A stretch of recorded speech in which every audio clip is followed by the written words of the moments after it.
আল্লাহ বলেন এত কষ্ট করে মা তোমাকে পেটে বহন করে।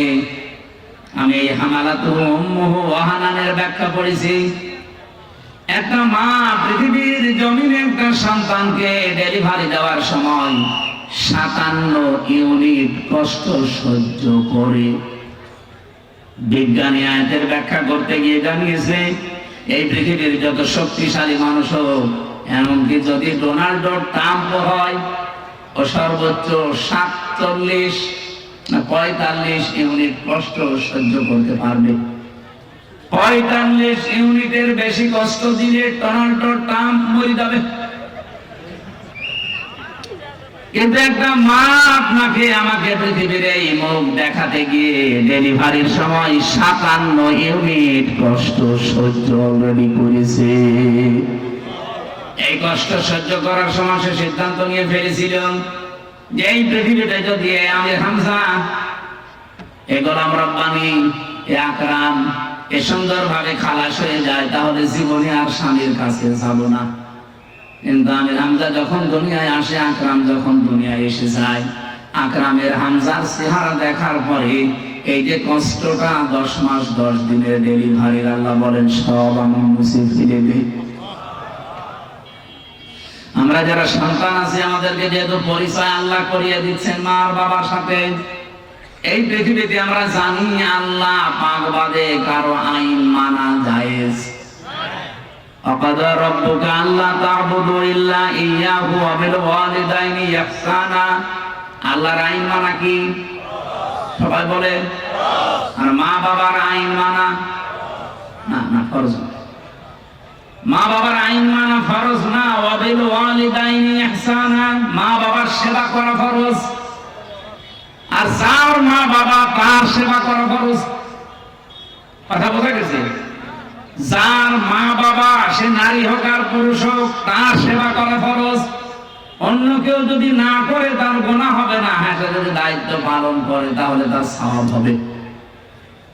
অনেক শ্বশুর আছে, শাশুড়ি আছে, আন্দাজে মন খারাপ করে, ইসলামী মাইন্ডের পরিবার থেকে বৌমা নিয়ে আসলাম, আমার খেদমত করে না।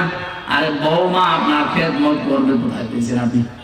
আপনার খেদমত যদি করা দায়িত্ব হয়ে থাকে, ফরজ হয়ে থাকে, এটা আপনার সন্তানের। ঠিক বললে তো হচ্ছে না, কারণ বহু সন্তান আমরা চাই। আমি আছি, রব্বানি আছে, আব্দুল হাই আছে, হাজারো সন্তান আমরা চাই আমার মা বাবার যে সম্মান, আমরা তো জানি তাদের সেবা করা, তাদের খেদমত করা। কিন্তু অধিকাংশ পরিবারে আমরা পারি না, আমাদের বউর কারণে। কি কথা বলে না? এটা তো রেকর্ড হচ্ছে, আমার ম্যাডাম মনে হয় শুনবে, শুনুক, আমার কোনো ভয় নেই। এখন আমরা এমপি তো ভয়। আমি চাই তারাও যেন অন্তত এটা মেনে নিতে পারে। আমরা অধিকাংশ মানুষ আজ হার্টের রোগী হয়ে যাচ্ছি, হার্ট অ্যাটাক করে মানুষ মরতেছে। মির্জা আব্বাস এখন আছে, কি হবে আল্লাহ জানে, মরে যেন না যায়। অন্তত জীবনের একটা আশা যে মাননীয় স্পিকার এ কথা বলবে। এখন তো সিঙ্গাপুরে যে অবস্থা, যদি মরে যায় ওখানে তো আবার সে পাটোয়ারি চলে আসতে পারে।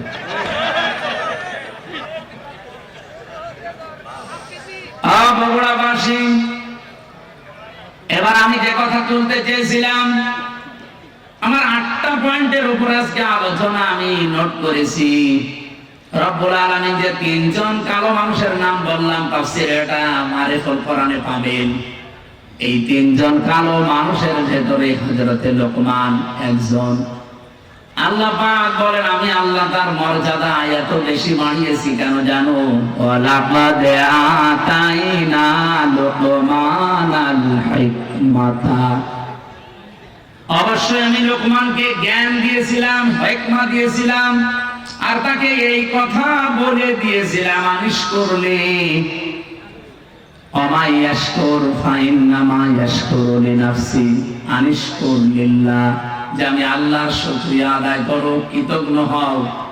যে ব্যক্তি আল্লাহর শুকরিয়া আদায় করে সে যেন নিজের জন্যই করে। ওমান কাফারা ফাইন্নাল্লাহা গনিয়্যুন হামিদ, কোন মানুষ যদি পৃথিবীতে আল্লাহর শুকরিয়া আদায় না করে, কুফরি করে, অকৃতজ্ঞ হয়ে যায়, সে যেন মনে রাখে আমার আল্লাহ মুখাফেক্ষিহীন, প্রশংসিত। এটা আমার তেলাওয়াত কিতাবের বাংলা অর্থ ছিল। এবার আমি যে আয়াত থেকে যা পেয়েছি এগুলো ডেলিভারি দিতে চাই, নাকি চলে যাবেন? না, থাকবেন তো ইনশাআল্লাহ। হযরত লোকমান বলেন, ইন্নী খাদামতু, অবশ্যই আমি খেদমত করেছি,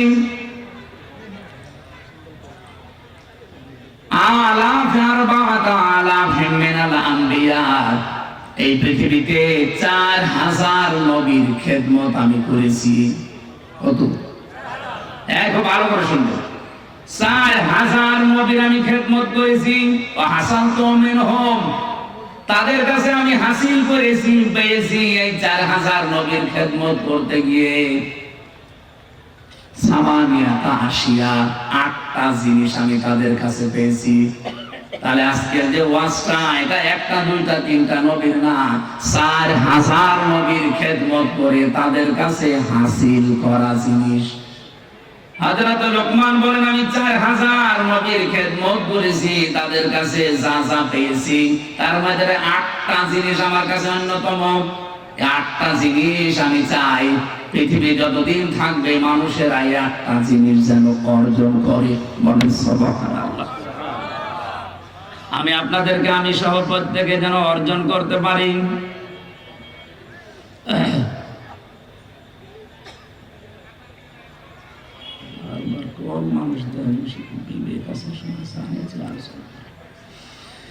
এক নম্বরে 8টা শিক্ষার ভেতরে আমি পেয়েছি নবীদের কাছ থেকে যে নামাজের ভেতরে মন তৈরি করা লাগবে।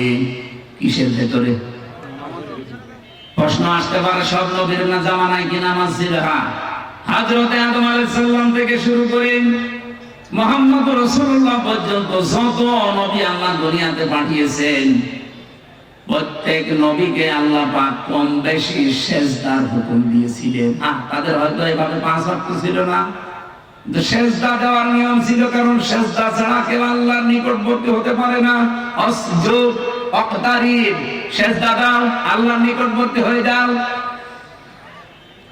আদম আলাইহিস সালাম তাওবা করার মাধ্যমে উনি যে ফজরের 2 রাকাত নামাজ স্বামী আর স্ত্রী মিলে আরাফাতের ময়দানে পড়েছিলেন, আমরা তাফসীরের কিতাব থেকে, হাদিস থেকে যেটা পেয়েছি, রব্বুল আলামিন আদমের প্রতি 350 বছর পরে এত খুশি হয়েছিলেন এই 2 রাকাত নামাজের সিজদায়।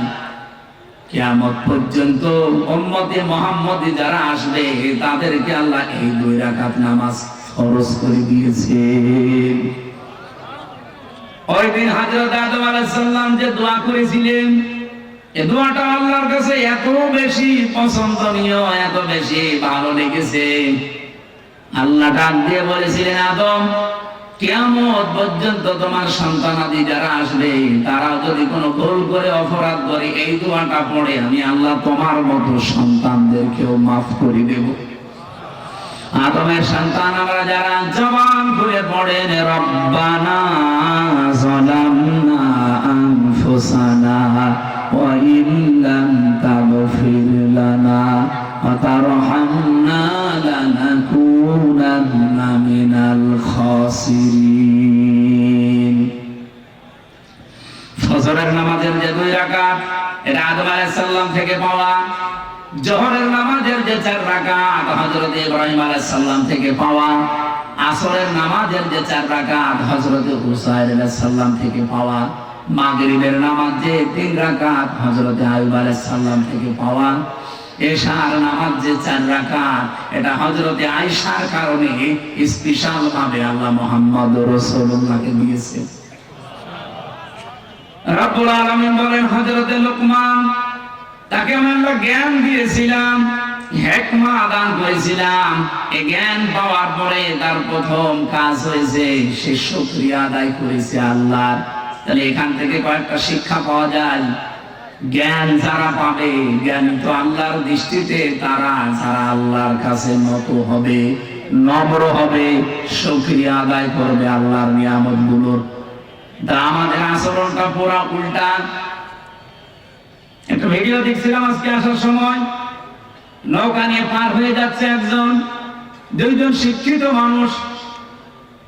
মাঝিকে নৌকা যখন একেবারে নদীর মাঝে, অনেক সুন্দর সুন্দর কথা শোনাচ্ছে মাঝি, তুমি আমাদের বাবা, তুমি আমাদের দাদা, বাবা দাদা খালু যা বলা সব বলছে, যে শুধুমাত্র নদীটা আস্তে আস্তে পার করো। এ কথাগুলো শুনতে শুনতে বেশ নদীটা পার করে যে ডাঙ্গায় তুলে দিয়েছে, ডাঙ্গায় নামার পরে এমন গালিগালাজ আরম্ভ করেছে। আমার এই উদাহরণটা ভিডিওতে দেখার পরে মনে হচ্ছিল বাংলাদেশে আজ অনেকেই এই আচরণ করছে। 18 মাসেও যাদের আচরণ ছিল একরকম, দেখেন 18 মাস পরে নির্বাচিত হয়ে তাদের আচরণ ঠিক ওই দুই ভদ্রলোকের মতো হয়ে গেছে। এতদিন যাদেরকে বাপ বলতো, দাদা বলতো, খালু বলতো, এখন তাদেরকে শালা বলছে। এমনকি বৈধ জিনিস পর্যন্ত তারা মানতে চাচ্ছে না। তার মানে ক্ষমতায় না থাকলে মানুষ যতটুকু নম্র হয়, ভদ্র হয়, কৃতজ্ঞতা আদায় করে, ক্ষমতা পেয়ে অনেক মানুষ অহংকারী হয়ে যায়। হযরত লোকমান এইটা হননি, অনেক জ্ঞান পাওয়ার পর, এটা যেটা আল্লাহর একটা নিয়ামত, এই পৃথিবীর শ্রেষ্ঠ নিয়ামতের ভেতরে, এটা পাওয়ার পরে তিনি শুকরিয়া আদায় করেছিলেন, কৃতজ্ঞতা আদায় করেছিলেন, কৃতজ্ঞ হয়েছিলেন আল্লাহর কাছে। রাব্বুল আলামিন বলেন, লাকাদ আতাইনা দাউদা ওয়া সুলাইমানা ইলমা,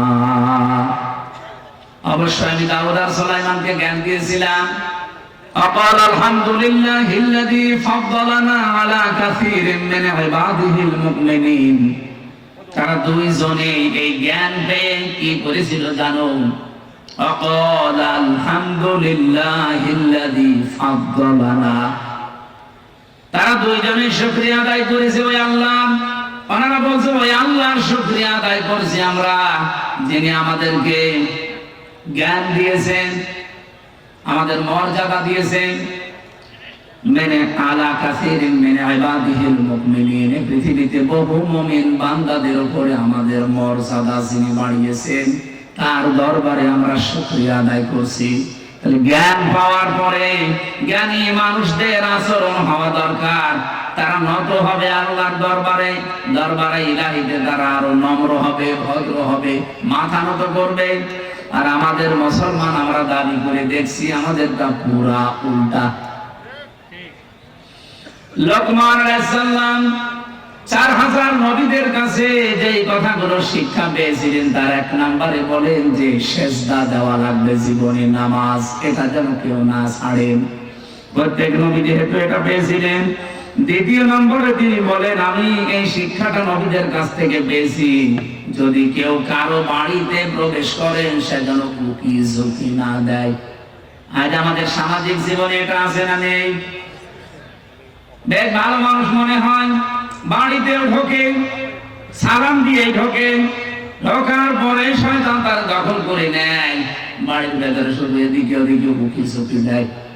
উনি বলেন 4000 নবীর খেদমত করে আমি এইটা পেয়েছি যে কারো বাড়িতে ঢুকলে উকি ঝুঁকি দেওয়া যাবে। কথা বুঝেছেন?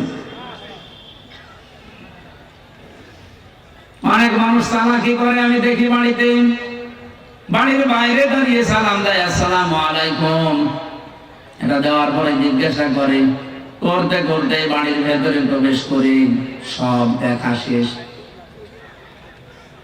না, এই চালাকি করা যাবে না, কোরআনের নিষেধ। ইয়া আইয়ুহাল্লাযীনা আমানু লা তাদখুলু বুয়ুতান গায়রা বুয়ুতিকুম হাত্তা তাস্তানিসু ওয়া তুসাল্লিমু আলা আহলিহা।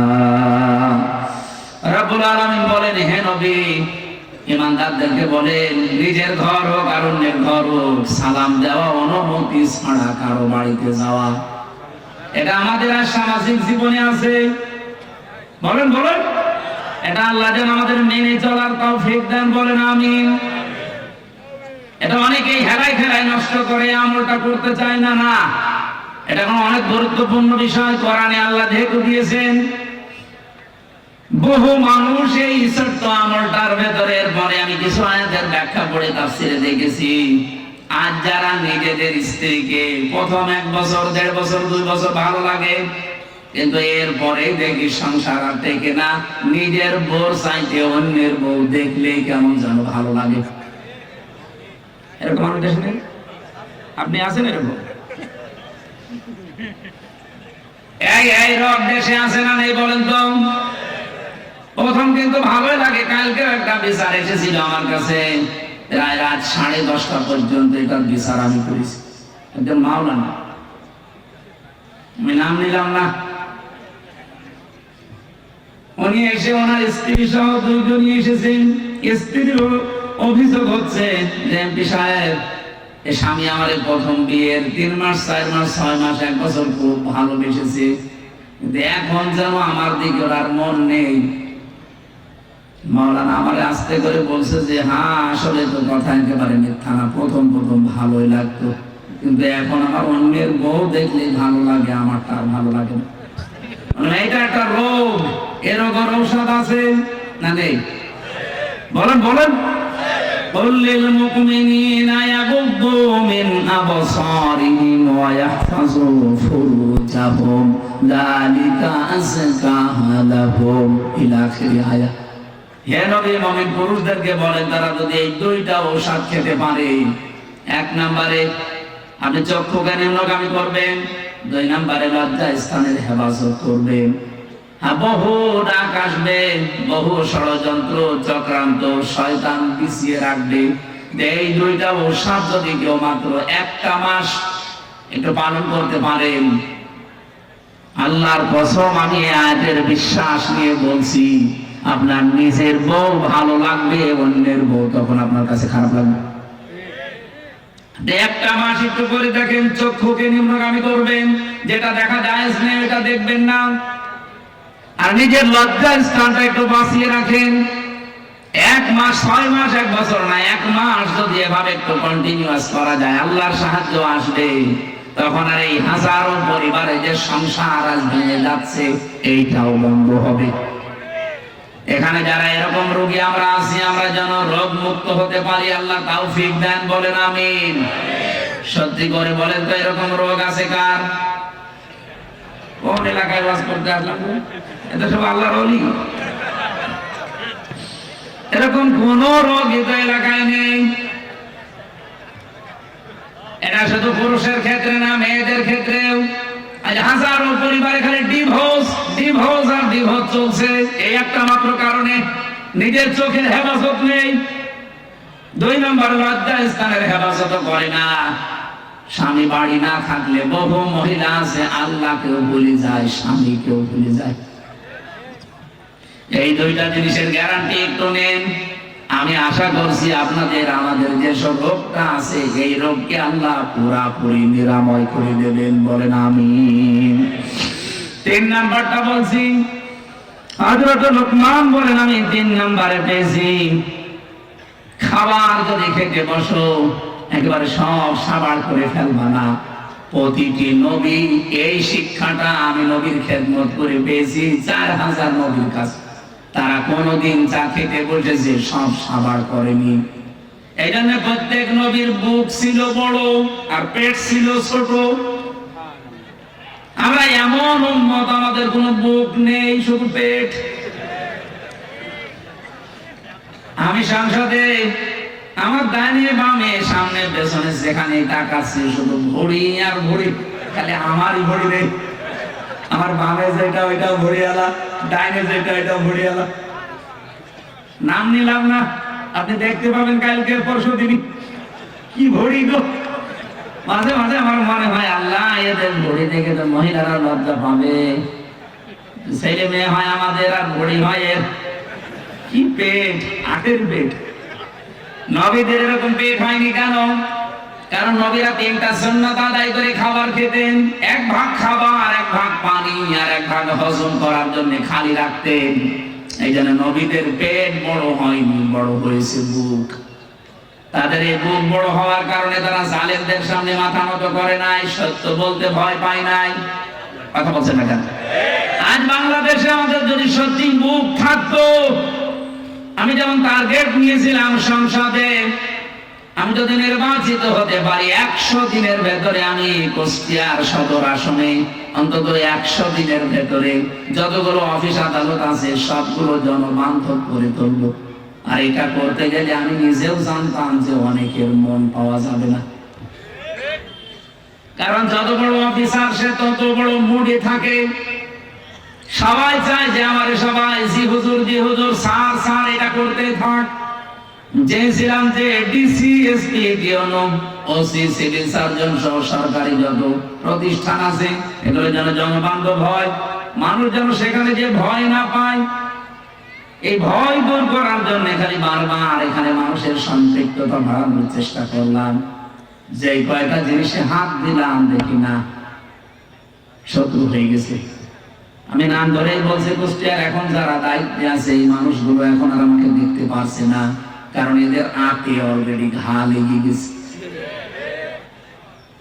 হাসপাতালে হাত দিলাম, হাসপাতালে যারা দায়িত্বে আছে এরা এখন আর রাজি না। প্রথম বলতো যে হ্যাঁ খুব ভালো কাজ হচ্ছে। বাজারটা মনিটরিং করার জন্য এত অত্যাচার করে মানুষেরা। ম্যাজিস্ট্রেট দিয়ে একদিন দিয়ে দেখলাম 670 টাকা দিয়ে 570 টাকা দিয়ে মুরগি, দেশি মুরগি কিনেছে আর বিক্রি করছে 650 টাকা। ম্যাজিস্ট্রেটকে বললাম দেখেন তো সর্বোচ্চ লাভ করার কি আছে? উনি বলছে 18 থেকে 20 টাকা। একটা জিনিসে আপনি সর্বোচ্চ 18 থেকে 20 টাকা লাভ করতে পারবেন, আর ও লাভ করছে 1 কেজিতে 80 টাকা। বলতে গেলাম আমি কালা হয়ে গেছি। বলছে এটা এমপির কাজ না। মাদকের ওখানে গিয়ে 27 জনের লিস্ট করলাম পুরান কুষ্টিয়ার ওই পাড়াতে, যে এদের দ্বারা সমাজ পরিবার ধ্বংস হয়ে যাচ্ছে। ও আল্লাহ, পরে দেখি যাদের কাছে নালিশ দিয়েছি সেই তাদের কাছে টাকা খায়। ওরা রাতের বেলা এসে আমারে বলছে হুজুর আপনি আমাদের নাম পাঠিয়েছেন থানায়, ও থানার বাবুরে ডাকেন। ওদের রাতের বেলা সিভিল পোশাকে এসে মাল নিয়ে যায়। আমি নালিশ দেবো কার কাছে? এখন তাদের কাছে খারাপ যে হ্যাঁ এটা এমপির কাজ না। হাসপাতালে কাজ নেই, বাজারে কাজ নেই, মাদকে আমার কাজ নেই। আমার কাজ কোথায়? খালি বসে বসে জিকির করব। এই মানুষগুলো এখন শত্রু হয়ে যাচ্ছে। যে লোকটা একটু বন্ধু মতো ছিল সাবেক ডিসি, তারে অলরেডি শত্রুতা করে তাড়িয়ে দিয়েছে, কুষ্টিয়া থেকে বদলি করে দিয়েছে। এত বড় অপরাধ করার পর কোনো অনুশোচনা তাদের নেই। এই মানুষগুলো বুক উঁচু করে মাইকের সামনে বলে আমাদের কথা শোনে না, এই জন্য তাকে আমরা বদলি করে দিয়েছি। লজ্জা। আমি ওই দিন স্ট্যাটাস দিয়েছিলাম যে সব যোগ্য এবং ভালো মানুষের কদর বাংলাদেশে নেই।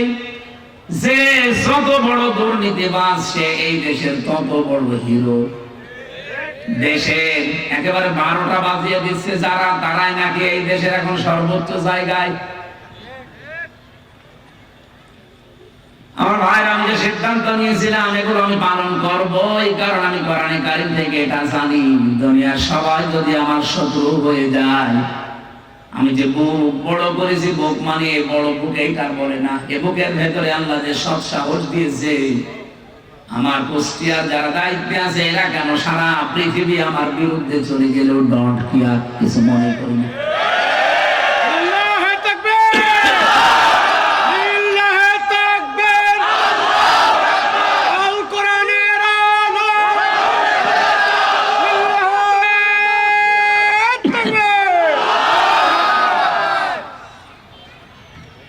নির্বাচনের আগে যে কথাগুলো মৌলানা হোসেন একটা টাচ দিয়েছিল, এত বেশি শত্রুতা বাংলাদেশে কোনো এমপির বিরুদ্ধে কেউ করে নাই।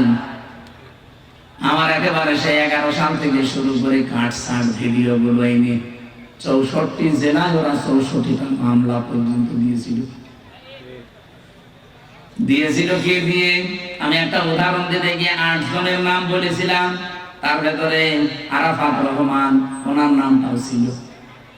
ওনার নামের শেষে যে দুটো শব্দ আছে ওই শব্দটাকে আমি বলেছিলাম এটা যদি কয়কার না দিয়ে কেউ কয়হস্য দেয় তাহলে পাল্টিয়ে যায় নামটা। এরকম আরো 8টা নাম বলেছিলাম, সেগুলো বলে নাই। এই 15 সেকেন্ডের ভিডিও ছেড়ে 64 জেলায় 64টা মামলা দিয়েছে।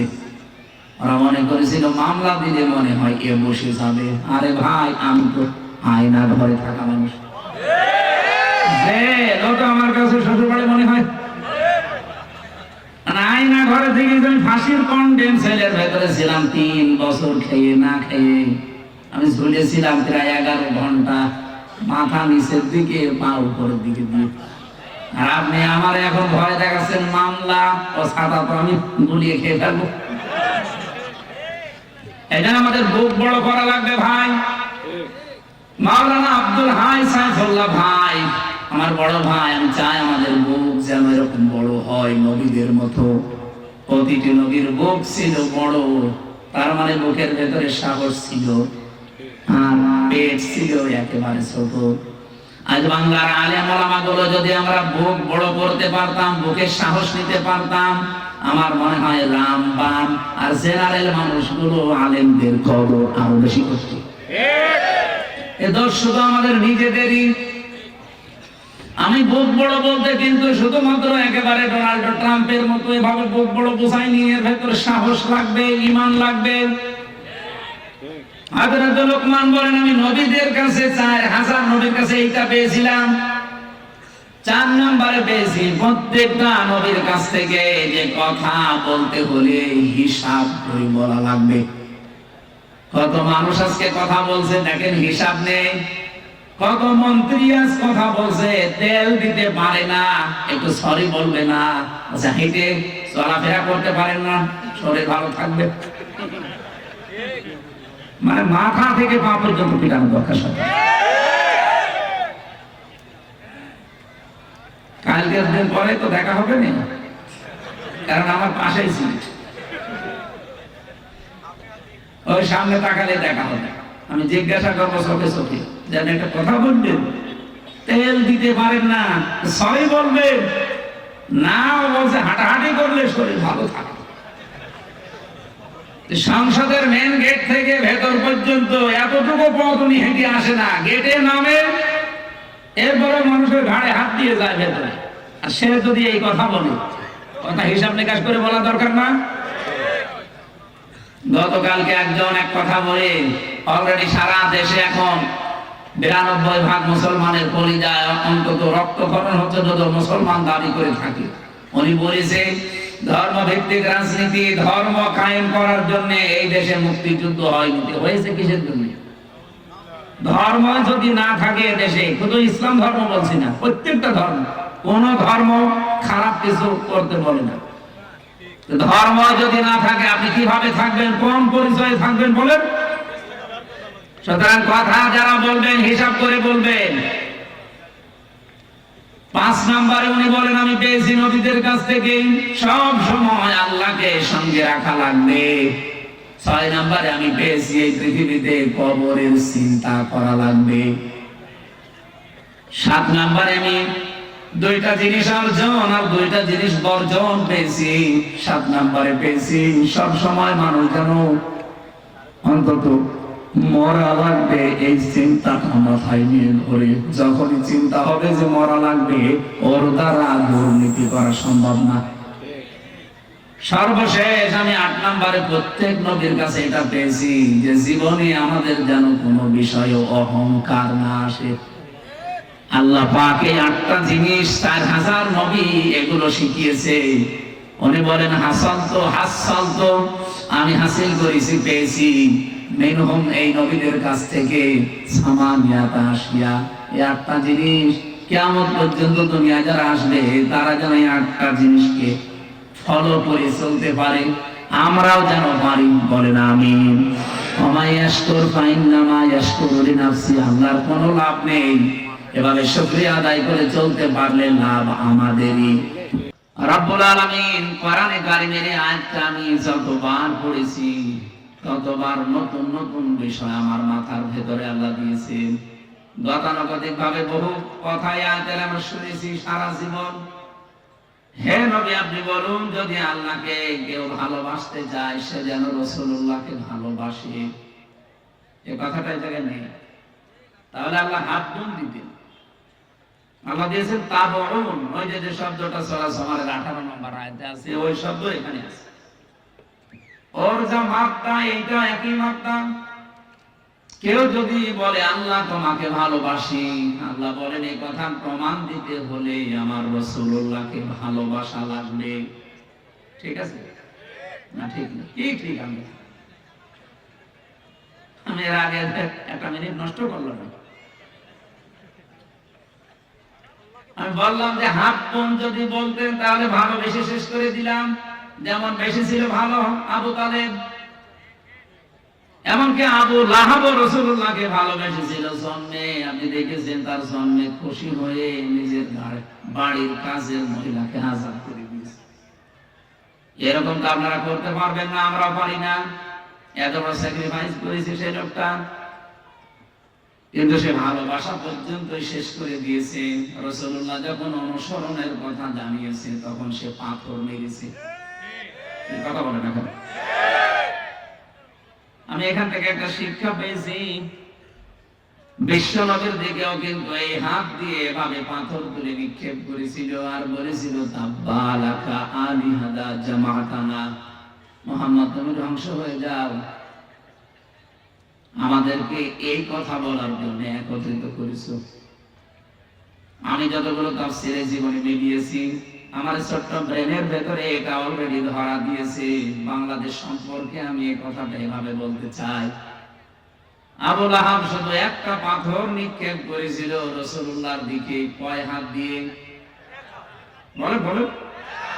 ও কিন্তু এক হাত দিয়ে পাথর নিক্ষেপ করেছে, দুই হাত ব্যবহার করে নাই। কিন্তু আল্লাহ কোরআনে কারিমে জবাব দেওয়ার সময় এক হাতের কথা দেয়নি, দিয়েছেন তাব্বাত ইয়াদা আবি লাহাবি ওয়া তাব। আল্লাহ ইয়াদা নিয়েছিল শব্দটা, নুনটা পড়ে গেছে। ইয়াদুন না দিয়ে আল্লাহ ইয়াদা টান দিলেন কেন? আমার প্রশ্ন, দুনিয়াতে যে যতটুকু অপরাধ করে তার অতটুকু শাস্তি দিলেই এটা ন্যায় বিচার হয়ে যায়। আল্লাহ তাআলা এখানে এক হাত ব্যবহার না করে দুই হাতের কথা জানিয়েছেন। এতটুকু আল্লাহ শেষ করে দেননি, অতাব্বা দিয়েছেন ওর দুই হাত ধ্বংস হবে, এমন তো নিজেও ধ্বংস হয়ে যাক। আল্লাহ বরদোয়া দিতে দিতে এমন পর্যায়ে গেছেন, মা আগনা আনহু মালুহু ওয়া মা কাসাব। ও জীবনে যা অর্জন করেছিল ওর কোনো সম্পদ কাজে আসে নাই, এমনকি ওর লাশটা শেষ পর্যন্ত পচে নষ্ট হয়ে গেছে, মাটিও কেউ দিতে পারে না। সে ঠেলা দিয়ে গর্তের ভেতরে ফেলে পাথর দিয়ে চাপা দিয়েছে তার আত্মীয় স্বজনেরা। আপনি ভাবেন তো কোন পর্যায়ে তাকে পৌঁছিয়েছেন। রাসূলুল্লাহর সাথে বেয়াদবি করে আর কি, সায়াসলা নারন যাতা লাহাব। এখানে আল্লাহ সিন দিয়ে আরম্ভ করলেন। আমার মনে হয় ইয়াসলা নারন যাতা লাহাব দিলে আমরা আলেমরা অর্থ করতে পারতাম, পারতেন না? সিন দিয়েছেন কেন? সিন, সাফা, কদ, লাম এরকম 13টা শব্দ আছে আপনি গ্রামারে। কোন সেন্টেন্সের আগে যদি একটা ব্যবহার হয়, বিশেষ করে সিন আর সাফা, তাহলে বাংলা অর্থ দাঁড়ায় অতি তাড়াতাড়ি, অতি শীঘ্রই। আল্লাহ তাআলা সেই ১,৫০০ বছর আগে ওর নামে বলতে বলতে এই পর্যায়ে এসেছেন যে অতি শীঘ্রই ওকে জাহান্নামের লেলিহান আগুনে প্রবেশ করাবো। অতটুকু আল্লাহ বলেন না যে না, বমরাত ওর স্ত্রী পর্যন্ত ওর সাথে থাকবে। এখান থেকে আমি যে কয়টা শিক্ষা বের করতে পেরেছি তার ১ নম্বরে, এই লোকটা এক হাত ব্যবহার করে হাত ধ্বংস হয়ে গেল। তার কয়টা? ওরা এইটা দিয়ে মেরেছে, এইটা তো কিছু করে না, কিন্তু এই হাত নড়াচড়া করেছিল। আমি যদি এইটা এখন এখান থেকে অন্তত ২০ হাত করে নিক্ষেপ করি, এভাবে হাত তো ব্যবহার করছি একটা, আর এইটা নড়াচড়া করবে, এই কথা বলছেন। আল্লাহ যে নড়াচড়া করেছিল এই জন্য এই হাত রাখে না, এটা ধ্বংস করে দিয়েছে। আজ বাংলাদেশ সহ বিশ্বে ইসলাম পন্থীদের ডাইরেক্ট ইনডাইরেক্ট ধ্বংস করার জন্য, ইসলামকে নিঃশেষ করার জন্য যারা কাজ করছেন, ডান হাতের মতো বাম হাত দিয়ে অনেকে পেছন দরজা দিয়ে নাড়াচাড়া দিচ্ছে। বুঝে ঠিক বললেন নাকি আন্দাজে? ইন্না বাতশা রাব্বিকা লাশাদীদ। এমনিতে আল্লাহ কিছু বলে না, কিন্তু যদি ধরে ওরে আর ছাড়ে না। এই কথাগুলো আরবিতে না বললো, বাংলা সংসদে বলবো, যে যারা আজকে ডাইরেক্ট ইনডাইরেক্ট ডান হাতের ভূমিকা পালন করছেন ইসলামের বিরুদ্ধে, আর অনেকে আছে বোবা শয়তান, নীরবে শুধু নাড়াচাড়া দিচ্ছে। গজব আসলে কিন্তু আপনিও বাঁচবেন না। বলেন তো, যে দুইজন চাচার নাম বললাম, আবু লাহাব, আবু তালেব। আবু তালেব এত ভালোবেসেছে রাসূলুল্লাহকে, তার পুরা জীবন আমি পড়ে দেখেছি।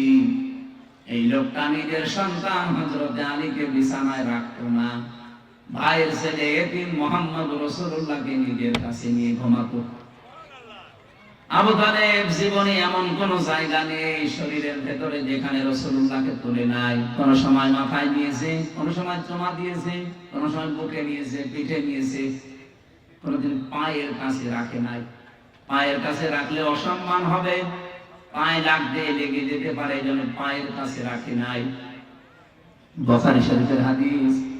এই লোকটাকে কিয়ামতের দিন আল্লাহ জাহান্নামের দুইটা জুতা পরিয়ে দেবে। এ কারণে তার মাথার মগজ পর্যন্ত টকবক করে ফুটতে থাকবে, কিন্তু পুরা শরীরের কোন জায়গায় জাহান্নামের আগুন লাগবে না। একটাই কারণ, পুরা শরীরে রাসূলুল্লাহর শরীর কাঁপতেছে, কিন্তু পায়ের সাথে কোনোদিন রাসূলুল্লাহর শরীর লাগে নাই। রব্বুল আলামিন এই জন্য পাটা জাহান্নামের ফিতা লাগিয়ে দেবে, পুরা শরীরটা কিছুই হবে না। এর ভালোবাসা কোন পর্যায়ে ছিল আপনি বলেন? এত ভালোবাসা, এত মহব্বত দেখিয়েছে রাসূলুল্লাহকে, কিন্তু নবীজি যেদিন ইন্তেকালের সময় বললেন, ইয়া আম্মি আবি তালিব, লা ইলাহা ইল্লাল্লাহ হাজ্জুল লাকা ইনদাল্লাহি ইয়াউমাল কিয়ামাহ, রাহুল বুখারী। চাচা, জোরে বলা লাগবে না, শুধু আমার কানের কাছে মুখটা নিয়ে আস্তে করে বলেন, লা ইলাহা ইল্লাল্লাহ মুহাম্মাদুর রাসূলুল্লাহ বলা লাগবে না আপনার। আপনি শুধু আল্লাহর একাত্মবাদের স্বীকৃতিটা দেন, রিসালাতের ঘোষণাটা আমি জানি যে আমি রাসূল, আমি এটা নিয়ে নিলাম। আপনি শুধু আল্লাহটা দিয়ে যান। আমি কথা দিলাম কিয়ামতের দিন ঝগড়া করে হলো আপনাকে আমি আল্লাহর জান্নাতে পৌঁছিয়ে দেব। লোকটা পড়ে নাই, ডাক দিয়ে বলেছে, ভাতিজা, তোমাকে ভালোবাসি, কিন্তু তোমার এই কালিমাটা পড়তে পারলাম না, তুমি আমারে মাফ করে দিও। বলেন তো, মাফ করার মালিক কি রাসূলুল্লাহ? এই আরো জোরে বলেন, মাফ করার একচ্ছত্র মালিকানা যে আল্লাহ। কোথায় আছে বলেন তো?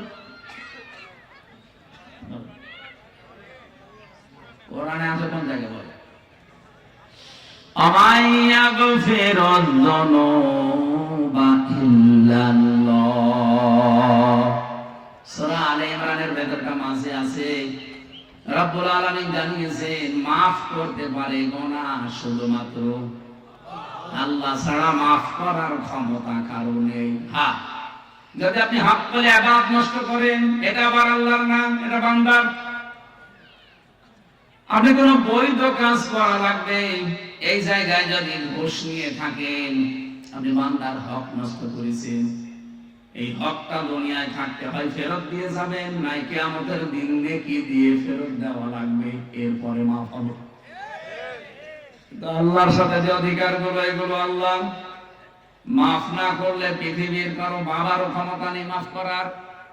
এই জন্য আমাইয়াগফিরুয যুনুবা ইল্লাল্লাহ, জামবুল দাইন, যুনুব বহু বছর, কোন গুনাহ কেউ মাফ করতে পারে না ইল্লাল্লাহ, আল্লাহ ছাড়া। এই লোকটা যখন ডাক দিয়েছে, ভাতিজা মাফ করে দিও, নবীজিকে সঙ্গে সঙ্গে কোরআনে কারিমের আয়াত নাযিল করে আল্লাহ সতর্ক বাণী দিয়েছেন, ইন্নাকা লা তাহদি মান আহবাবতা ওয়ালাকিন্নাল্লাহ ইয়াহদি মান ইয়াশা ওয়া হুয়া আ'লামু বিল মুহতাদিন। সূরা কসসের ভেতরে আছে 56 নম্বর আয়াতে, নিশ্চয় হে নবী, আপনি যাকে চান তাকে হেদায়েত দিতে পারেন না। আমি আল্লাহ যাকে ইচ্ছা করি তাকে হেদায়েত দান করি। আর হেদায়েত কে পাবে এটা আপনার চাইতে আমি আল্লাহ ভালো জানি। এই জন্য আলামু দেওয়াস। এরপরেও নবীর মন মানছিল না, কারণ এত কষ্ট পৃথিবীতে রাসূলুল্লাহর পেছনে কেউ করে নাই। সেই জন্ম থেকে শুরু করে একেবারে প্রাপ্তবয়স্ক পর্যন্ত রাসূলুল্লাহ তার পেছনে এত, এই লোকটা রাসূলুল্লাহর পেছনে এত সময় দিয়েছে, শ্রম দিয়েছে, বাড়িতে রেখে খাবার খাওয়িয়েছে, লালন পালন করা যারে বলে। বিশ্বনবী মুহাম্মদ রাসূলুল্লাহর মন মানে না, এই জন্য তিনি আবু তালেবের কবরের পাশে গিয়ে দোয়া করেছিলেন, মাফ চেয়েছিলেন আল্লাহর কাছে, রব্বুল আলামিন তুমি আমার চাচা আবু তালেবকে মাফ করে দাও। সঙ্গে সঙ্গে জিবরাইল এসে বললেন, হে নবী হাত নামান। কার জন্য হাত তুলেছেন? মা কানা লিন-নাবিয়্যি ওয়াল্লাযীনা আমানু আন ইস্তাগফিরু লিল মুশরিকিন ইলা আখির আয়াত। সূরা তাওবার 113 নম্বর আয়াতের প্রথম অংশে আছে, কোন নবীর জন্য, কোন ঈমানদারের জন্য জায়েজ না, শোভনীয় না, উচিত না যে কোন মুশরিক মারা গেলে তার জন্য ক্ষমা চাবে। ওয়ালাউ কানু উলি কুরবা, যদি ওইটা নিজের নিকট আত্মীয় হয়। বাংলার মুসলমানেরা এটা রেকর্ড হচ্ছে। আপনি কার দোয়া আল্লাহ ফেরত দিচ্ছে টের পাচ্ছেন? জীবনে যেই নবী হাত তুলেছে আল্লাহ ফেরত দিয়েছে এমন রেকর্ড নেই, শুধু একটা জায়গায় বিশ্ব নবী হাত তুলেছে আল্লাহ ফেরত দিয়েছে। আমি তার পুরো জীবনী থেকে একটা জায়গায় পেয়েছি, মনের ভেতরে যার কামনা আসলে কবুল হয়ে যেত। মনের ভেতরে কামনা আসলে যার কবুল হয়ে যেত, সেই নবী হাত তুলে বসে আছে, আল্লাহ হাত ফেরত দিচ্ছে যে চাচা মুশরিক এই কারণে। অথচ বাংলাদেশে আমরা দেখি অনেক মুশরিক একেবারে টাটকা মরে যায়, আর আমরা দোয়া করে জান্নাতে দিয়ে আসি, মনে হয় যে আমরা কন্ট্রাক্ট হারিয়ে নিয়েছি। জান্নাত আমাদের বাবা নাকি? আমাদের বাবা। এই ধোকার ভেতরে আছেন আপনারা, আর আমরা ধোকা দিচ্ছি। নবীজির মতো মানুষ যদি দোয়া করে দোয়া আল্লাহ ফেরত দেয় যে কবুল হবে না, চাচা মুশরিক, আপনার আত্মীয়তা দেখি হয়েছে, কোন কোন চিন্তায় আছেন আপনি নিজেকে প্রশ্ন করেন। এত ভালোবাসা মহব্বত দেখিয়ে লোকটা মাপ পায়নি, শুধুমাত্র তার জীবনে অনুসরণ ছিল না রাসূলুল্লাহ। আল্লাহ পাক এজন্য সূরা আলে ইমরানের 31 নম্বর আয়াতে জানিয়েছেন, যদি আল্লাহকে ভালোবাসি এ কথা প্রমাণ দিতে চাও, আমার রাসূলুল্লাহকে অনুসরণ করার মাধ্যমে দাও। ইউহিব্বুকুমুল্লাহ, এক নম্বরে আমি আল্লাহ নিজেই তোমাদেরকে তাহলে ভালোবাসা আরম্ভ করছি এবং করব। করেছি না, ইউহিব্বু এটা মুজারে। কেউ যদি রাসূলুল্লাহকে অনুসরণ আরম্ভ করে, আমার আল্লাহ তাকে ভালোবাসা শুরু করবে। ভালো করে এই শব্দটা বোঝেন। কোরআনের কোন শব্দ যদি কেউ বোঝার জন্য চেষ্টা করেন, 500 রাকাত নফল নামাজের সওয়াব হবে। এই যে ভাই, কে এটা কে? ঠিক আছে,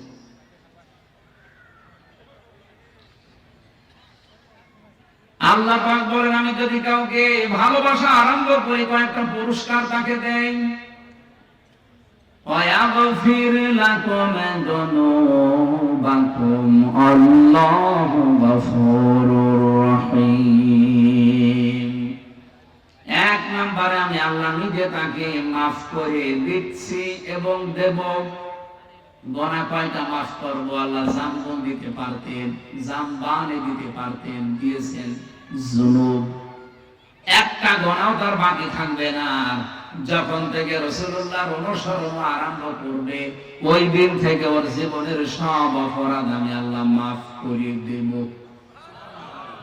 না মাফ করে দিয়েছি, দেব। নওগাঁ বগুড়াবাসী এবার বলেন তো, কেউ যদি রাসূলুল্লাহকে অনুসরণ আরম্ভ না করে, আল্লাহ তাকে মাফ করবে? ভালোবাসা আরম্ভ করবে। বলেন বলেন। এই আয়াতটার ব্যাখ্যা পড়ে আমি যতটুকু বুঝলাম, এই পৃথিবীতে কেউ যদি রাসূলুল্লাহর অনুসরণ আরম্ভ না করে, ও যদি আকাশ দিয়ে উড়িয়েও যায়, আল্লাহ ওকে এখনো ভালোবাসা আরম্ভ করেনি। এখন আমার প্রশ্ন, ভাই এই যে অনুসরণটা, এটা কি আংশিক না পূর্ণাঙ্গ? বলেন বলেন। বাংলাদেশের বহু মানুষ আমরা রাসূলুল্লাহর অনুসরণ করি ভালোবাসার মাধ্যমে, কিন্তু আংশিক।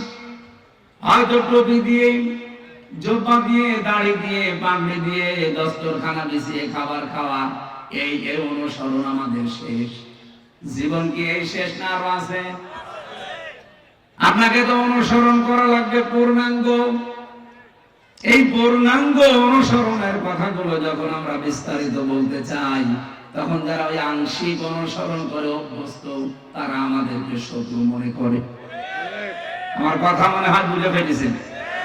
না বোঝার ভান করে আছেন কারা? হাত তোলেন তো। আপনি এখনো বোঝেননি?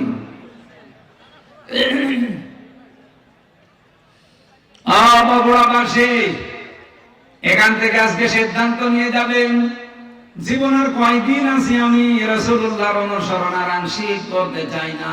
যত ঝড় ঝাপটা আসুক না কেন, অনুসরণ আমি করতে চাই পূর্ণাঙ্গ। কথা বলে না কেন? আর রাসূলুল্লাহকে অনুসরণ করতে হলে কোরআনে কারীমকে ইত্তেবা, অনুসরণ, যেটা ফায়াত্তাবিউনা আহসানা, এর ভেতরে যে উত্তম কথাগুলো আছে সেগুলো অনুসরণের মাধ্যমে প্রমাণ দেওয়া লাগবে। আল্লাহ পাক এই কথা বলে শেষ করেননি, আয়াতটা শেষ করলেন, উলাইকাল্লাযীনা হাদাহুমুল্লাহ, এই মানুষগুলোকে আমি আল্লাহ হেদায়েত দিচ্ছি এবং দেব। এখানে ফাইল বা কর্তা সরাসরি আল্লাহ নিজে। রব্বুল আলামিন বলেন, আমি নিজে তাদেরকে হেদায়েত দেব। তাহলে আল্লাহর হেদায়েত পাওয়ার একটা শর্ত এখানে পেলাম। কোরআনে এখান থেকে আজকে যা শুনবেন, এটা আজকে থেকে জীবনে অনুসরণ করার সিদ্ধান্ত নিয়ে বাড়ি যাওয়া লাগবে ইনশাআল্লাহ। আউলাইকা হুম উলুল আলবাব। তাহলে আল্লাহর দৃষ্টিতে আপনি বুদ্ধিমান, জ্ঞান সম্পন্ন, বুদ্ধিমান বলে বিবেচিত হবেন। আল্লাহ আমাকে সব প্রত্যেককে আজকের তেলাওয়াতকৃত আয়াত থেকে মূল শিক্ষাগুলো নিয়ে বাড়ি যাওয়ার তৌফিক দেন। বলেন আমিন। দরুদ আর সালাম আমাদের নবী মুহাম্মদ রাসূলুল্লাহ সাল্লাল্লাহু আলাইহি ওয়াসাল্লামের প্রতি। আমি তেলাওয়াত করেছি আপনাদের অনেকের পরিচিত সূরা লোকমানের 12 নম্বর আয়াত। 34টা আয়াত আছে, 4টা রুকু আছে, মক্কায় নাযিল হয়েছে। একটা মাত্র আয়াতের উপরে আমাদের আজকের কথা হবে ইনশাআল্লাহ। এই পৃথিবীতে যত জ্ঞানী বান্দাদের নাম আমরা শুনেছি, তাদের ভেতরে অন্যতম একজন মানুষ লোকমান। আমি তার জীবনী পড়তে গিয়ে পেয়েছিলাম, ইবনে কাসির বর্ণনা দিচ্ছে, এই পৃথিবীতে 3 জন কালো মানুষের নাম পাওয়া যায়। একজন হযরত ওমরের খাদেম ছিলেন, মাহাজা। 2 নম্বরে হযরত বেলাল রাদিয়াল্লাহু তাআলা আনহু। 3 নম্বরে লোকমান আলাইহিস সালাম। চেহারা এত কালো, আমরা তো বুঝবো কালো বললে কি কাক অথবা হাড়ির তলা অথবা এই যে মাইক্রো, এ তো কি কালো। এর চাইতে হযরত লোকমান আলাইহিস সালাম আরো কালো ছিলেন। তার ঠোঁট গুলো ছিল ঝুলে যাওয়া,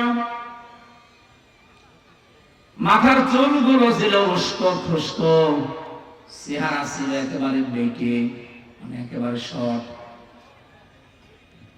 বলেন তো, চেহারার যে বর্ণনা এতক্ষণ বললাম, ওনাকে যদি এখন সামনে আনি বারবার দেখতে মনে চাবে।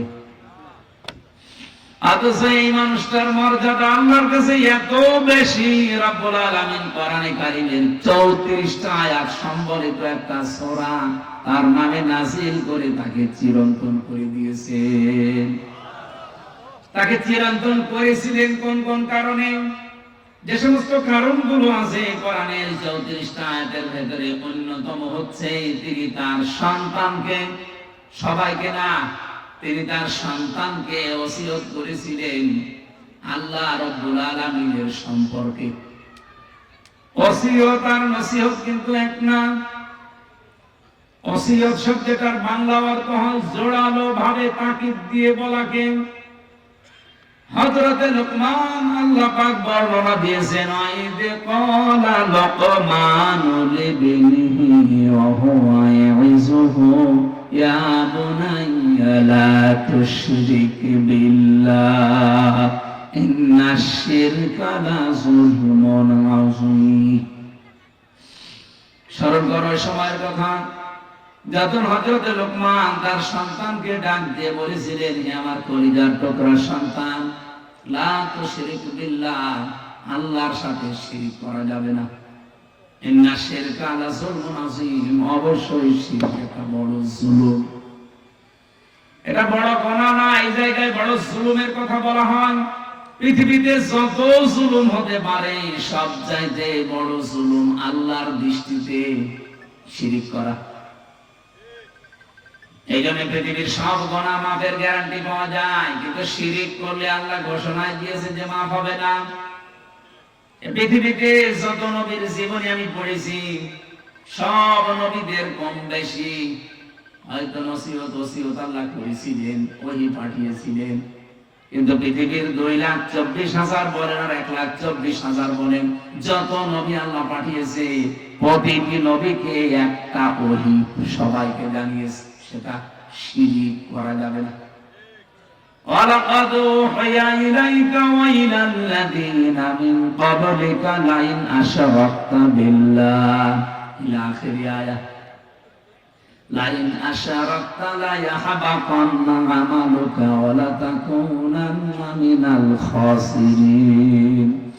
অবশ্যই হে নবী, আপনাকে আর আপনার পূর্বে যত নবী রাসূল পাঠিয়েছি প্রত্যেককে আমি ওহী করেছিলাম যে শিরক করা যাবে না। আপনিও যদি শিরক করেন, লাইন আশরাকতা লা ইয়াহবাতান্না আমালুকা, লামে তাকিদ নুনে সাকিলা, আপনার যত আমল আখলাক আছে, যত কাজ কারবার সব আমি আল্লাহ নষ্ট করে দেব। এখানে ফাইল সরাসরি আল্লাহ নিজে। ওয়ালা তাকুনান্না মিনাল খাসিরিন, আবার আল্লাহ গ্যারান্টি দিয়ে বলেছেন তুমি ক্ষতিগ্রস্ত হয়ে যাবে। বলেন নাউযুবিল্লাহ। নবীকে যদি আল্লাহ এত বড় হুঁশিয়ারি দিতে পারে, আমরা তো তার উম্মত। এই জন্য ভাইরা আর জীবনে যাই করেন, কোন শিরক যেন জীবনে না ঢোকে। শিরকের এক কথাই ব্যাখ্যা হচ্ছে এই, আল্লাহ যেটা পারে ওটা অন্য কেউ পারে, এই কথা বিশ্বাস করার নাম শিরক। এ বিশ্বাস বাংলাদেশের মানুষের নেই। আরো জোরে বলেন। কত মানুষ হেলায় খেলায় হোক, জেনে হোক না জেনে হোক, বলে ফেলছে যে ক্ষমতায় যাওয়ার মালিক ও জনগণ, নামানোর মালিক ও জনগণ। এটা যে প্রকাশ্য শিরক, আপনারা কি বিশ্বাস করেন? শিরক যে লোকটা করে সে লোকটা মুশরিক। সে লোকটা কি? আরো জোরে বলেন। ইন্নাহু মান ইউশরিক বিল্লাহ ফাকাদ হারামাল্লাহু আলাইহিল জান্নাহ। কোন মানুষ যদি শিরক করে আমার আল্লাহ তাকে maaf করবে না, গ্যারান্টি দিয়ে দিয়েছেন, ঘোষণা। তার 1 নাম্বার শাস্তি জাহান্নাম, তার জন্য ওয়াজিব, আর জান্নাত হারাম। আমালিস সালিমিনা মিন আনসার, এমনকি তাকে সাহায্যকারীও কাউকে পাওয়া যাবে না। বগুড়াবাসী আমি খুব চিন্তায় থাকি এই শব্দগুলো নিয়ে। বহু মানুষের জীবনে নামাজ, রোজা, হজ, যাকাত, পর্দা এগুলো আমরা পাচ্ছি, কিন্তু শিরক রন্ধ্রে রন্ধ্রে ঢুকে আমাদের সব আমলগুলো অলরেডি নষ্ট করে ফেলছে। আহ্বান জানাচ্ছি, যাই করেন হিসাব নিকাশ করে শিরক যেন জীবনে না ঢোকে আমাদের। হযরত লুকমান তার সন্তানকে টাকা পয়সার সাথে আমার পরে ক্ষমতায় যাওয়া লাগবে কি করে, এইটা তিনি পরিচয় করাননি। হযরত লুকমান তার সন্তানকে পরিচয় করিয়েছিলেন কার সাথে? আরো জোরে বলেন। রব্বুল আলামিন এই উপদেশ বাণীতে, এই ওসিয়তে এত খুশি হয়েছেন। এই ওয়াজটা শোনার পর রব্বুল আলামিন এবার শুধুমাত্র হযরত লুকমানের ছেলেকে না, কিয়ামত পর্যন্ত যত সন্তান দুনিয়ায় আসবে সব সন্তানের জন্য আল্লাহ নিজে এবার ওসিয়ত করলেন, ওয়াসাইনাল ইনসানা বিওয়ালিদাইহি হামালাতুহু উম্মুহু ওয়াহানান আলা ওয়াহান। তাম পৃথিবীর সব মানুষকে, এ মানুষ বলতে শুধু মুসলমান না, হে লোকমান, তুমি তো সন্তানকে টাকা পয়সা কিভাবে কামাই করা লাগবে, কিভাবে ক্ষমতা দখল করা লাগবে, প্রভাব প্রতিপত্তি এলাকায় অর্জন করা লাগবে, এ পরিচয় করাওনি। তুমি পরিচয় করালে আল্লাহর সাথে। আমি আল্লাহ এখন দায়িত্ব নিয়ে তোমার সাথে তোমার সন্তানের পরিচয় করিয়ে দিলাম। শুধুমাত্র তোমাকে না, অবশ্যই ইনসান আছে। ইনসান মানে শুধু মুসলমান না, ইনসান মানে মানুষ। বলেন তো, হিন্দু কি মানুষ না? আরো জোরে বলেন। এলাকায় যদি কোনো অন্য ধর্মের ভাইরা বোনেরা থাকেন, কোরআনে কারীম আপনাকে ইঙ্গিত দিয়েছে যে পৃথিবীর সব মানুষের প্রতি আল্লাহর ওসিয়তে, ওসিয়ত মানে কিন্তু জোরালো ভাবে বলা, গুরুত্ব দিয়ে জোর দিয়ে বলা। আমি আল্লাহ জোর দিয়ে তাম পৃথিবীর সব মানুষকে বললাম, পিতা মাতা যাদের আছে তাদের সাথে ভালো ব্যবহার করা লাগবে। এ ঘোষণা কার? আরো জোরে বলে। কোরআনে কারিমে যেখানে মা বাবার কথা আমি পেয়েছি, সেই জায়গায় দেখেছি কোন জায়গায় 3টা, কোন জায়গায় 5টা, কোন জায়গায় 7টা, খালি ব্যাখ্যা দিয়েছেন আল্লাহ। অন্যান্য কত মানুষের নাম তো কোরআনে আছে, কই এত ব্যাখ্যা তো আল্লাহ দেননি। এত বেশি ব্যাখ্যা আমার বাবার নামে আল্লাহ নিজে দিয়েছেন। রব্বুল আলামিন ব্যাখ্যা দিতে দিতে এমন সুন্দর সুন্দর শব্দগুলো চয়ন করলেন কোরআনে। أخفض لهما جناح الذل من الرحمة وقل رب ارحمهما كما ربياني صغيرا। আল্লাহ বলেন আখফিজ। আখফিজ শব্দের শাব্দিক অর্থ হচ্ছে ডাউন করা, এরপরে ফল করে দেওয়া। শুধু ডাউন করার নাম আখফিজ না, ডাউন করার পরে ফল করে দাও। জানা হাত ধরলে, জানাহুল মানে ডানা, জিল্লুল মানে নম্রতা বা ছায়া, দুইটা অর্থই হয়। তোমার যে ছায়া আছে ডানার, এটা শুধুমাত্র ডাউন করবা না, ফল করে দিবা। আমি আয়াতটা পড়ার পরে বা চিন্তা করেছিলাম, আল্লাহ পাক কেন ডানার কথা দিলেন? কোন মানুষের তো দুনিয়ায় ডানা হয় না, ডানা হয় পাখির। কার? আমাদের কি ডানা আছে? না, আমাদের আছে হাত। আল্লাহ তাহলে ইয়াদুন দিতে পারতেন, ইয়াদুন না দিয়ে, রাবুদা না দিয়ে আল্লাহ জানাহুন দিয়েছেন। এটা ধার করে নিয়ে এসেছেন পাখির কাছ থেকে। পাখির কাছ থেকে ডানা ধার করে আল্লাহ আমাদেরকে লাগিয়ে উদাহরণ দিলেন কেন? ডানা তো পৃথিবীতে আরো অন্যান্য জিনিসের আছে, হেলিকপ্টারের ডানা আছে, এরোপ্লেনের ডানা আছে, না নেই? সেই ডানা আল্লাহ তো নিয়েছেন পাখির কাছ থেকে। আপনি হেলিকপ্টার, এরোপ্লেনের যে ডানা, এটা শুধুমাত্র ডাউন হয়, ফল হয় না। ফল হলে উঠবে না। এমনকি এর ভেতরে মোলায়েম কিছু নেই, সব শক্ত মজবুত।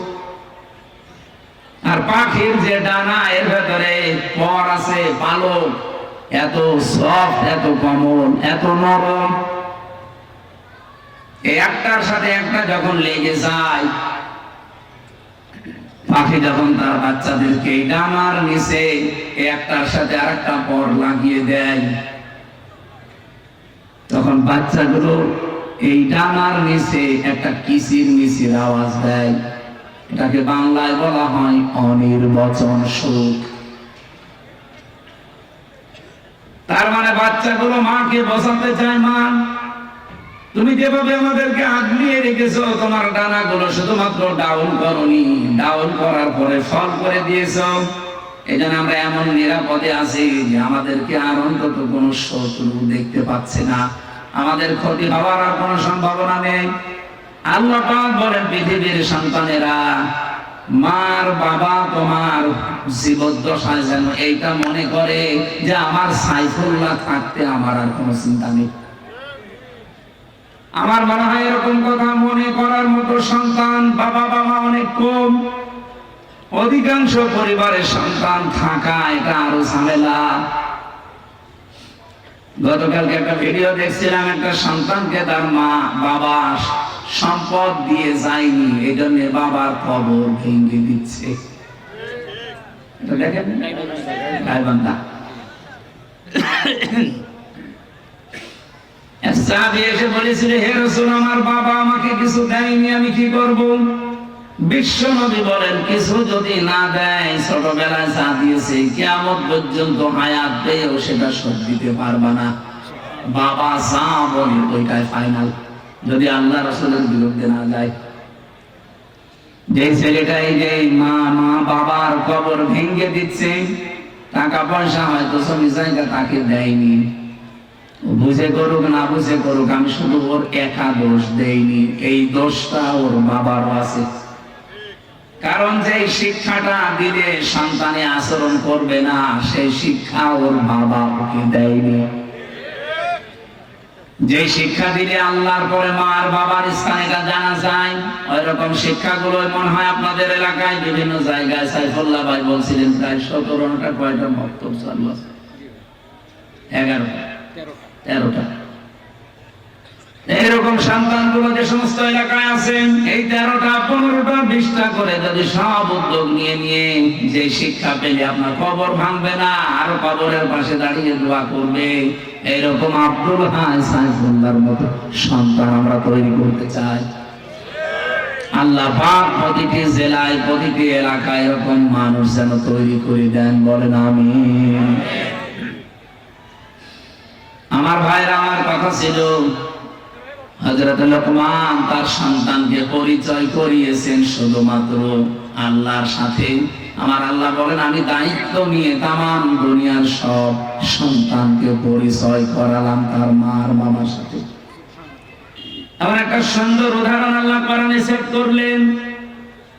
তোমার মা বাবা যদি পৃথিবীর সব কিছু তোমাকে ছেড়ে দিতে বলে, নবীজি বলেন মার বাবার জন্য সব কিছু ছেড়ে দেওয়া তোমার জন্য ফরজ, যেটা জায়েজ হয়।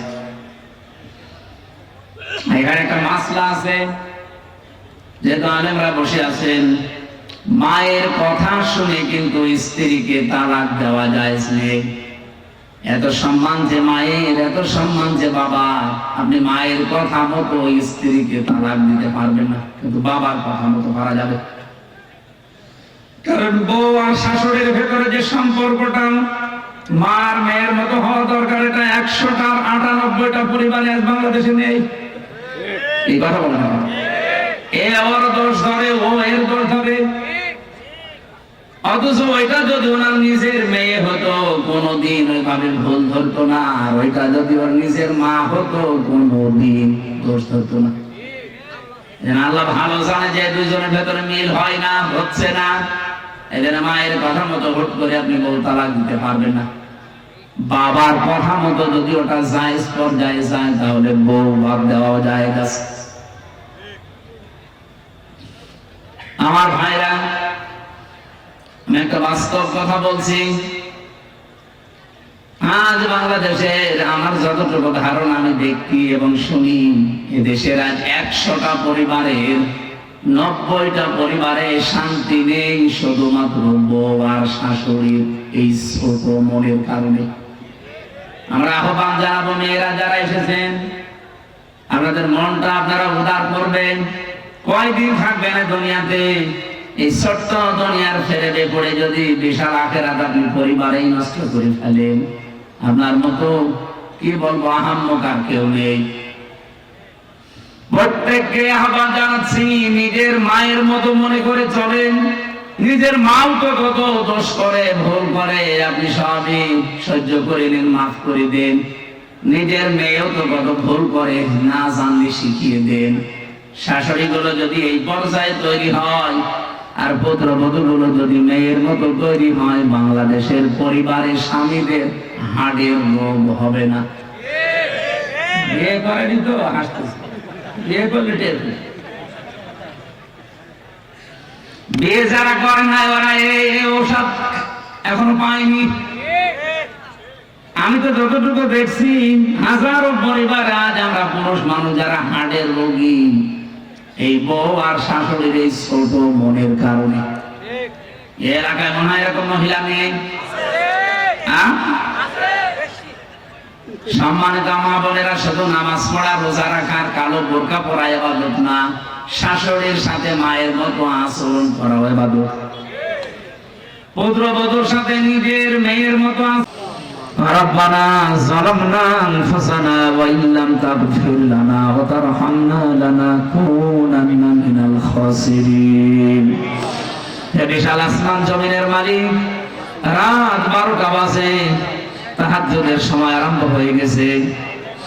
বগুড়া জেলার আদমদিঘি থানায় আমরা বসে আছি। হাজার হাজার বান্দা বান্দি আমরা এই গভীর রজনী পর্যন্ত কোরআনের কিছু কথা শুনেছি। যতটুকু শুনেছি আল্লাহ এতটুকু তুমি আমল করার তৌফিক দাও।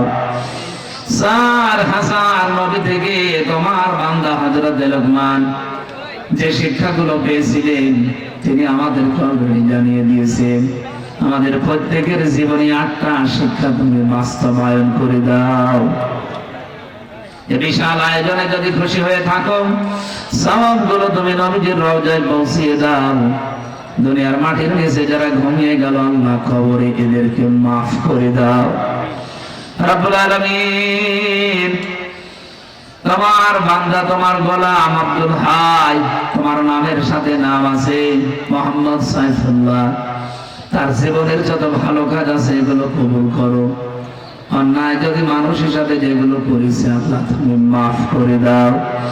তার শ্রদ্ধাভাজন পিতা আজকের মাহফিলের সভাপতি মুহাদ্দিস আনম আকরাম হুসাইন, আল্লাহ তার সম্মান মর্যাদা তার আকরাম আরো বাড়িয়ে দাও।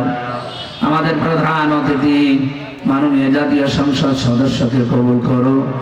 যত আলেম ওলামা এখানে এসেছে, মাওলানা গোলাম রব্বানী, মাওলানা হুসাইন মাহফুজ সহ প্রত্যেকটি আলেমকে আলেম হিসাবে কবুল করে নাও। আমাদের জীবনের যাদের অভাব আছে দূর করে আমাদের স্বভাবগুলো মুহাম্মদ রাসূলুল্লাহর মতো বানিয়ে দাও। সম্মানিত মা বোন যারা এসেছে আল্লাহ তুমি তাদেরকে খাদিজার মতো আয়েশার মতো বানিয়ে দাও। স্বামী সংসারে যাদের অশান্তি আছে শান্তি দান করো। অনেক পরিবারে শান্তি নেই, শান্তির লেশ পাত্র নেই, পরিবারটা জাহান্নামের মতো লাগে। আল্লাহ মেহেরবানি করে তোমার সালাম নামের খাতিরে পরিবারে শান্তি দিয়ে দাও। আল্লাহুম্মা আনতাস সালাম ওয়া মিনকাস সালাম তাবারাকতা ইয়া যাল জালালি ওয়াল ইকরাম। রব্বুল আলামিন, হে এলাকার মাঠের নিচে যারা ঘুমিয়ে আছে, কি সুন্দর সুন্দর প্রতিষ্ঠান করেছে, তারা দেখলে চোখটা জড়িয়ে যায়। রব্বুল আলামিন, যারা কবরে আছে এদেরকে তুমি জান্নাতুল ফেরদাউস নসিব করো। মিডিয়ার যে ভাইরা কোরআনের কথাগুলো সঠিকভাবে প্রচার করে এদের জীবন তুমি পরিচ্ছন্ন করে দাও। আগামীকাল এখানে অনুষ্ঠান হবে, তোমার বান্দা বান্দীদের যাওয়া আসা সহজ করে দিও। এই মাহফিলটা তুমি হেদায়েতের জারিয়া হিসাবে কবুল করে নিও। বারাকাল্লাহু লানা ওয়া লাকুম ফিল কোরআনিল আযীম। জীবনের শেষ কথা যেন বলতে পারি লা ইলাহা ইল্লাল্লাহু মুহাম্মাদুর রাসূলুল্লাহ।